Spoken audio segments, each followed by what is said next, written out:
नमस्कार मित्रों, मेरे स्पिरिचुअल कनेक्ट पर आप सभी लोगों का हार्दिक अभिनंदन है। मित्रों, आज मैं आप लोगों को नारद भक्ति सूत्र में सूत्र नंबर 47 के बारे में बताने वाला हूँ, तो इसको ध्यान से सुनिए मित्रों। और उससे पूर्व आप लोगों से एक अनुरोध है, मेरे स्पिरिचुअल कनेक्ट को सब्सक्राइब ना किए हो तो सब्सक्राइब कर लीजिए और ज़्यादा से ज़्यादा लोगों को शेयर भी कीजिए। तो चलिए हम लोग शुरू करते हैं सूत्र नंबर 47 के बारे में।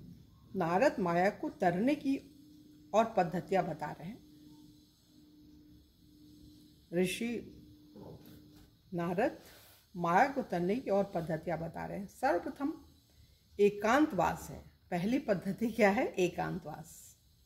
भगवत गीता में अनेक बार भगवान कृष्ण द्वारा परामर्श दिया गया है कि आध्यात्मिक जीवन का अभ्यास एकांत में करना चाहिए।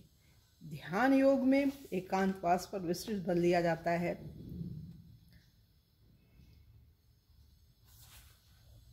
तेरहवें अध्याय में भगवान बोलते हैं, भगवत गीता के 13वें अध्याय में भगवान बोलते हैं, ज्ञान के तत्वों की सूची देते हुए भगवान कृष्ण विविक्त देश से वितम एकांतवास की अपेक्षा करते हुए शब्दों का समावेश करते हैं।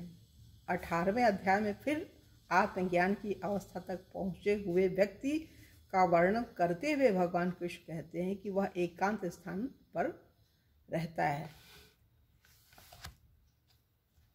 किंतु नवदीक्षित भक्तों को अकेले रहने का परामर्श नहीं दिया जाता। मतलब जो नए नए अभी भक्त हुए हैं उन्हें अकेले रहने में नुकसान होता है। यद्यपि नामाचार्य हरिदास ठाकुर एवं यदाकदा चैतन्य महाप्रभु द्वारा एकांत भजन का अभ्यास किया गया था, तथापि भक्ति सिद्धांत सरस्वती ठाकुर अपरिपक्व अवस्था में एकांत स्थान पर जप की इच्छा करने वाले भक्तों की निंदा करते थे। उन्होंने लिखा, मेरे प्रिय मन, तुम वैष्णव होने का इतना अभिमान क्यों करते हो? तुम्हारा एकांत भजन तथा पवित्र भगवान नाम जप तुम्हारी सस्ती यश कामना पर आधारित है एवं इसलिए तुम्हारा पवित्र नाम जप केवल ढोंग मात्र है। गीता में वर्णित पुण्य व एकांत स्थान से तीर्थ स्थल का भी तात्पर्य है। श्रील प्रभुपाद लिखते हैं, भारत में सब योगीजन, अध्यात्मवादी या भक्त घर छोड़कर प्रयाग, मथुरा, वृंदावन, ऋषिकेश तथा हरिद्वार जैसे तीर्थों में रहते हैं एवं गंगा, यमुना सदृश पुण्य नदियों के स्थान पर एकांत में योग का अभ्यास करते हैं। कृष्ण भक्तों हेतु सबसे पावन तीर्थ स्थान मथुरा मंडल है, जिसके अंतर्गत मथुरा तथा वृंदावन आते हैं। रूप गोस्वामी भक्ति योग के 5 मुख्य सिद्धांतों में से एक के रूप में मथुरा मंडल वास का प्रस्ताव रखते हैं तथा श्रील प्रभुपाद रूप गोस्वामी कृत भक्ति रसामृत सिंधु के अपने सार अध्ययन में मथुरा मंडल की महिमा इस प्रकार गाते हैं। भगवान कृष्ण का शुद्ध भक्त, मतलब भगवान कृष्ण का जो शुद्ध भक्त है, मथुरा या वृंदावन जिलों में निवास करता है तथा कृष्ण की समस्त लीला स्थलियों का भ्रमण करता है। वास्तव में यदि कोई वृंदावन जाए तो वह तुरंत कृष्ण से विरह की अनुभूति करेगा, जिन्होंने वहां उपस्थित होने के समय इतनी अनुपम लीलाएं की थी।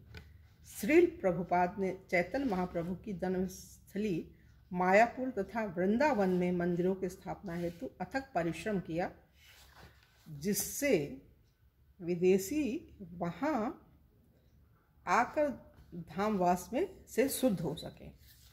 मतलब धाम, वृंदावन धाम में रुक करके अपने अंतःकरण को शुद्ध कर सके, भगवान की भक्ति में लगा सके। वृंदावन के संबंध में श्रील प्रभुपाद कहते हैं, 84 कोस के मथुरा क्षेत्र में सब स्थान यमुना तट पर इतने मनोहर रूप से स्थित हैं कि एक बार वहाँ जाने वाला फिर कभी इस भौतिक संसार में लौटना नहीं चाहेगा। मथुरा या वृंदावन वन में प्रवेश करते ही अनिवार्यतः दिव्य भाव स्फुरित होते हैं। एकांतवास का आवश्यक लाभ यह है कि वह सांसारिक लोगों तथा वासनाओं से छुटकारा दिलाता है। भक्तों के लिए इसे धाम में ही समान मन स्थिति वाले जीवों के संग में श्रेष्ठ रूप से प्राप्त किया। बिल्कुल सही चीज़ है, ये तो अनुभव हमें भी होता है। नारद ये भी कहते हैं कि माया को तरने के इच्छुक को भौतिक आसक्ति के बंधनों को तोड़कर प्रकृति के गुणों से ऊपर रहना चाहिए। ये कृष्ण भावना भावित जीवन के कुछ स्वाभाविक परिणाम हैं। भगवत गीता के 14वें अध्याय में भगवान कृष्ण व्याख्या करते हैं कि प्रकृति के 3 गुण सत्व, रज एवं तम किस प्रकार जीव को संसार में बांधते हैं। गुणों से मुक्त होने हेतु व्यक्ति को गुरु से सत्य का श्रवण करना होता है। तब व्यक्ति क्रमशः अपनी आदि आध्यात्मिक स्वभाव समझेगा तथा जानेगा कि गुणों में कौन ऐसे कैसे फंसता है। यदि व्यक्ति अध्यात्मवादियों के संग रहकर उनके साथ भगवान कृष्ण की सेवा करे तो वह सत्व, रजस तथा तमस गुणों द्वारा नियंत्रित नहीं होगा। आचार्यगण हमें बताते हैं कि वन में रहना सत्वगुण में स्थित होना है, शहर में रहना रजोगुण में है तथा वैश्यालय में रहना तमोगुण में है, किंतु भक्तों के समाज में विष्णु मंदिर में रहना वैकुंठ है। वास्तव में एकांत तथा पुण्य स्थान में रहने का अन्य अर्थ भगवत मंदिर का वास है। श्रील प्रभुपाद लिखते हैं, इस भक्ति योग पद्धति में मंदिर को पूर्ण स्थान माना जाता है। मंदिर निर्गुण दिव्य है। नारद जी प्राप्ति तथा संरक्षण की चिंताओं को त्यागने का भी प्रस्ताव रखते हैं। योगक्षेम त्यजति। भगवान कृष्ण भी भगवद गीता में योगक्षेम का वर्णन करते हैं।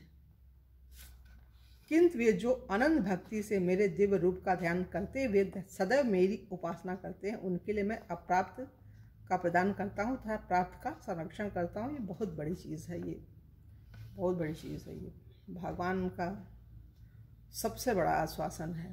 भगवान की शरण में जाइए तो भगवान तो देते ही हैं। भरण पोषण है तो भगवान पर निर्भरता आध्यात्मिक जीवन की उच्च अवस्था है, किंतु यह कल्पना पर आधारित नहीं होती। सिद्धांत यह है कि व्यक्ति को अपनी नितांत आवश्यकता से अधिक की इच्छा नहीं करनी चाहिए। उससे परे की कोई भी इच्छा केवल मात्र चिंता का कारण बनेगी। किसी भी विकल्प में भले कोई निर्धन ब्राह्मण, भिक्षु, सन्यासी, व्यवसायी या किसी धार्मिक संस्था का व्यवस्थापक हो, उसे भगवान को ही यथार्थ पालनकर्ता समझना चाहिए। यदि हम कृष्ण की सेवा में संलग्न रह कर तथा आवश्यक मांगों की तुष्टि न करके सादा जीवन जिए तो हम निर्वाह की चिंताओं को कम कर सकते हैं और नारद मुनि द्वारा संस्तुत योगक्षेम त्यजति के मर्म में प्रवेश कर सकते हैं। तो मित्रों, ये 47वां पूरा होता है ये सूत्र, और कल के सूत्र में आप लोगों से पुनः मिलेंगे। तब तक के लिए जय हिंद, जय भारत, ओम शांति, ओम शांति, ओम शांति।